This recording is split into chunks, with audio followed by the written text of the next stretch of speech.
Hello नमस्कार, welcome to Arthaniti. Basic कन्सेप्टची जी सिरीज आपण सुरू केली त्यातलाच हा पुढचा व्हिडिओ आहे आणि यामध्ये लिबरलायझेशन, प्रायव्हेटायझेशन आणि ग्लोबलायझेशन या तिन्ही संकल्पना आपण एकत्रित समजून घेऊयात. आयोगाने याच्या आधी प्रश्न विचारला आहे, उदारीकरण म्हणजे नेमकं काय. मग खाली तुम्हाला ऑप्शन येतात, एक्झॅक्टली ती संकल्पना आपली क्लिअर पाहिजे. त्यासोबतच पुन्हा तुम्हाला नुसतं उदारीकरण नाही तर मग खाजगीकरण म्हणजे काय आणि दोघातला डिफरन्स काय, या दोन्ही सोबत पुन्हा अजून तिसरी कन्सेप्ट म्हणजेच जागतिकीकरण म्हणजे काय, त्या गोष्टी आपण बघूया. ठीक आहे.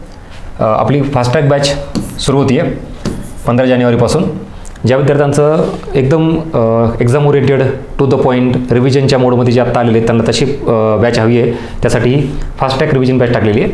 ज्यांना पूर्णतःच बेसिकपासून बघायचं त्यासाठी आपली फुल लेंथ बॅच पण अवेलेबल आहे अर्थनीतीच्या ॲपला. सो एकदा बघून घ्या, याच्याबद्दल डिटेल इन्फॉर्मेशन मी दिलेली.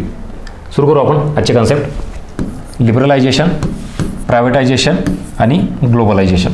चला, रिकाम्या जागा जाणीवपूर्वक ठेवलेल्या आहेत. तुम्ही केलेला अभ्यास इथं चेक झाला पाहिजे, हा एक उद्देश आहे माझा. आणि जर झाला असेल तर बरोबर तुम्ही माझ्यासोबत इथं उत्तर द्याल, नसेल तर मग इथं कळेल की आपली ही कन्सेप्ट क्लिअरिटी अजून नाही आहे. चला सुरू करा. लिबरलायझेशन म्हणजे जर तुम्हाला आयोगाने वाक्य विचारले तर काय उत्तर द्याल इथं. आणि विचारलेत म्हणजे याच्या आधी ऑलरेडी PYQ आले ते या सगळ्याबाबत. फक्त खाजगीकरण विचारलं तर काय सांगाल इथं.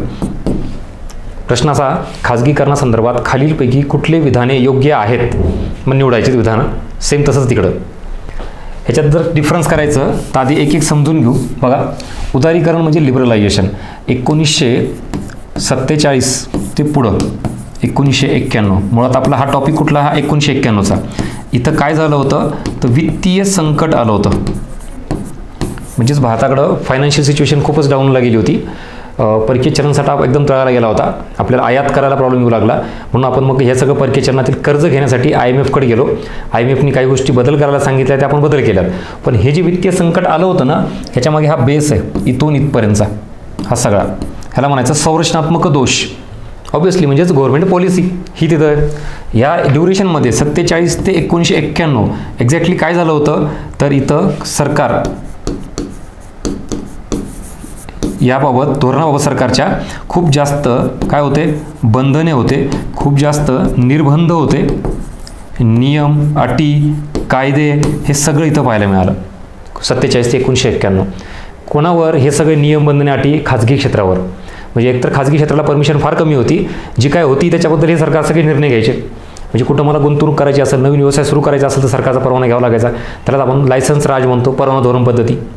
मला समजा उद्योग म्हणून एखादा दुसऱ्या देशातून वस्तू काय आणायचं असेल, आयात करायची असेल, भांडवली वस्तू आणायची असेल, रॉ मटेरियल आणायचं असेल, त्यासाठी लागणार असतं परकीय चलन. मग ते परकीय चलन मिळवण्यासाठी पुन्हा मला सरकारकडे जावं लागायचं. तिथे सरकारनं बंधनं निर्माण टाकली होती. कुठल्या कायद्याअंतर्गत, फेरा, फॉरेन एक्सचेंज रेग्युलेशन ॲक्ट, तो पण पार्ट होता. त्याच्यानंतर अजून उद्योजक व्यावसायिक म्हणून खाजगी, मला जर एखाद्या उद्योगाचं माझं एक्सपान्शन करायचं असेल तर तेही सरकारनं परत अडवलं होतं. कुठल्या कायद्याअंतर्गत, MRTP act, monopoly restrictive trade practices act. म्हणजे त्याची मोनोपॉली निर्माण होऊ नये, एकच उद्योग मोठा एक्सपांड होऊ नये पूर्ण भारतामध्ये.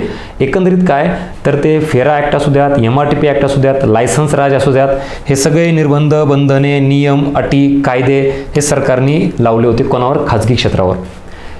कधीपर्यंत, 1991 पर्यंत. यामुळे कदाचित हे वित्तीय संकट आलं आणि मग आपल्याला मोठ्या प्रमाणात कर्ज घ्यावं लागलं. हे कर्ज IMFनी दिलं, पण कुठल्या फॅसिलिटी अंतर्गत, एक्सटेंडेड फंड फॅसिलिटी अंतर्गत. आणि मग IMFनी असं सांगितलं की देशामध्ये तुम्ही काय केलं पाहिजे, SAP राबवलं पाहिजे. SAP म्हणजेच स्ट्रक्चरल ॲडजस्टमेंट प्रोग्राम. म्हणजे सरळ सरळ अर्थव्यवस्थेमध्ये जी काही तुमची संरचना आहे खूप मोठ्या प्रमाणात तुम्ही जकडून ठेवलं आहे देशाला, अर्थव्यवस्थेला किंवा खाजगी क्षेत्राला, तर त्याच्यात थोडा बदल करावा. आणि मग हेच स्ट्रक्चरल ॲडजस्टमेंट प्रोग्राम तुम्ही राबवला. म्हणजेच भारताने 1991ला न्यू इकॉनॉमिक पॉलिसी आणली. मग नवीन आर्थिक धोरण म्हणजेच हे अर्थव्यवस्थेमध्ये असलेला बदल जो आपल्याला करावा लागला. मग या बदलाअंतर्गत आता हे सगळं बेसिक बॅकग्राऊंड मला तुम्हाला सांगावं लागलं का, विदाऊट ह्या बेसिक बॅकग्राऊंडशिवाय तुम्हाला लिबरलायझेशन, प्रायव्हेटायझेशन, ग्लोबलायझेशन कुठलीच कन्सेप्ट कळणार नाही. आता तुम्ही इथून पुढे पण अभ्यास करताना अगोदर हा सगळा टॉपिक समजून घ्या नीट आणि मग या कन्सेप्टकडे या. ठीक आहे. तरी पण मी क्लिअर केलं आहे. आता एवढा सगळ्या बॅकग्राऊंडच्या आधारावर आपण इकडे जाऊयात या कन्सेप्टकडं.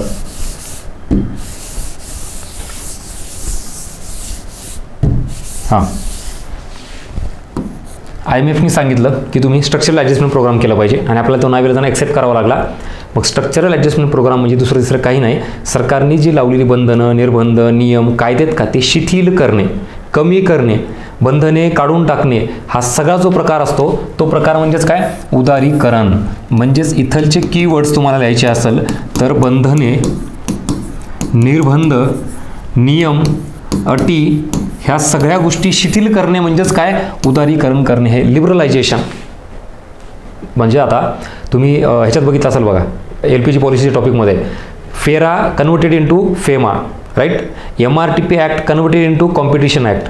परत लायसन्स राज जे आहे, परवाना धोरण पद्धती, ती पण रद्द करण्यात आली. हे सगळं कुठं झालं, 1991ला. म्हणजेच सरकारचे जे कडक निर्बंध, नियम, बंधने होते ते काय झाले, शिथिल झाले. याच प्रोसेसला काय म्हणायचं, उदारीकरण, लिबरलायझेशन. कन्सेप्ट क्लिअर झाली पहिली. कुठं, इथं निर्बंध, बंधने शिथिल करणे. आता इकडे या, खाजगीकरण म्हणजे पुन्हा तेच बॅकग्राऊंड तुम्हाला कामाला येईल. 1947 ते 1991 या ड्युरेशनमध्ये मॅक्झिमम सगळा रोल कोणाचा होता, गव्हर्नमेंटचा होता. नुसतं निर्बंध, नियम किंवा रोल सरकारचा नव्हता, तर इवन सगळे उद्योगधंदे मॅक्झिमम हे कोणाकडे होते, सरकारकडे होते. म्हणजेच ओनरशिप, मालकी ही सगळी सरकारकडे असायची. मॅक्झिमम उद्योगधंदे सरकारचे होते. म्हणजेच PSUs, पब्लिक सेक्टर अंडरटेकिंग्सचं जास्त प्राबल्य होतं. अशा सगळ्या ह्या गोष्टीमुळं, सरकारच्याच सगळ्या गोष्टी असल्यामुळे कुठलीही प्रोडक्टिव्हिटी नाही, इफिशियन्सी नाही किंवा कुठलं कॉम्पिटिशन नाही आहे. आणि मग अर्थव्यवस्थेला आपल्याला वित्तीय संकटाला सामोरं जावं लागलं 1991ला. मग IMFने तेच सांगितलं की तुम्ही तुमचं वर्चस्व कमी करा, खाजगी क्षेत्रालाही प्रोत्साहन द्या, खाजगी क्षेत्राला गुंतवणुकीला चालना दिली पाहिजेत, हे सरकारने केलं. मग इथं सरकारने जे काही सगळं स्वतःकडे होतं खूप मोठ्या प्रमाणात, ते हळूहळू कुठं ट्रान्सफर केलं, प्रायव्हेटकडे ट्रान्सफर केलं. म्हणजे मॅक्झिमम जे उद्योग होते ते सरकारकडं, त्यातले मेजर जे इम्पॉर्टंट आहेत, देशाच्या हितासाठी जे गरजेचे ते स्वतःकडे ठेवले. बाकी उद्योग हळूहळू त्याच्यातले काढून घ्यायला सुरुवात केली, डिसइन्व्हेस्टमेंट करायला सुरुवात केली, खाजगी क्षेत्राकडे ट्रान्सफर करायला सुरुवात केली. म्हणजे सरकारची मालकी, ओनरशिप ही सरकारी सार्वजनिक क्षेत्राकडून ही कुठे गेली, खाजगी क्षेत्राकडे. यालाच काय म्हणायचं, खाजगीकरण. आय रिपीट, तुम्हाला हा प्रश्न आलेला आहे. खाजगीकरणाची डेफिनेशन विचारली तर ओनरशिप, मालकी याचं हस्तांतर कुठून कुठं, सार्वजनिक क्षेत्राकडून खाजगी क्षेत्राकडे.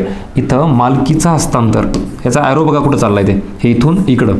The transfer of ownership from public sector to private sector.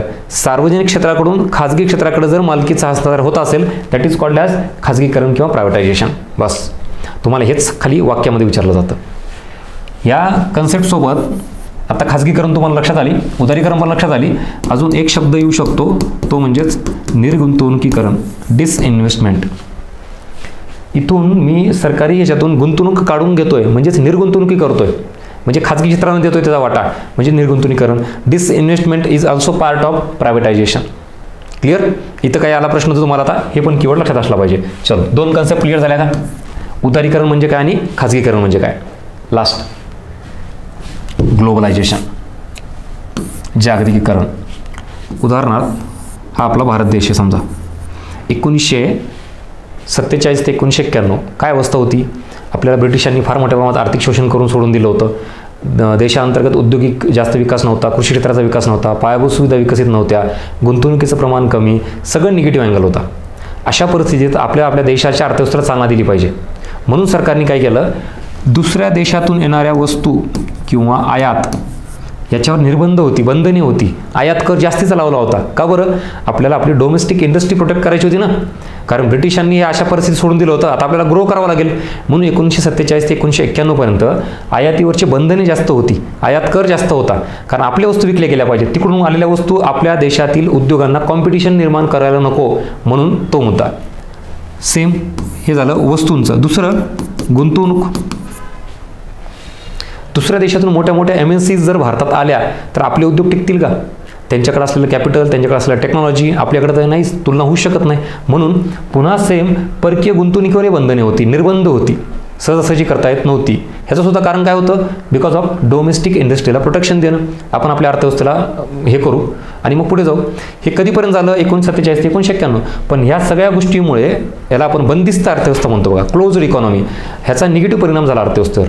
परकीय गुंतवणूक तर आलीच नाही, इव्हन देशांतर्गत खाजगी गुंतवणुकीला सुद्धा बंधने होती.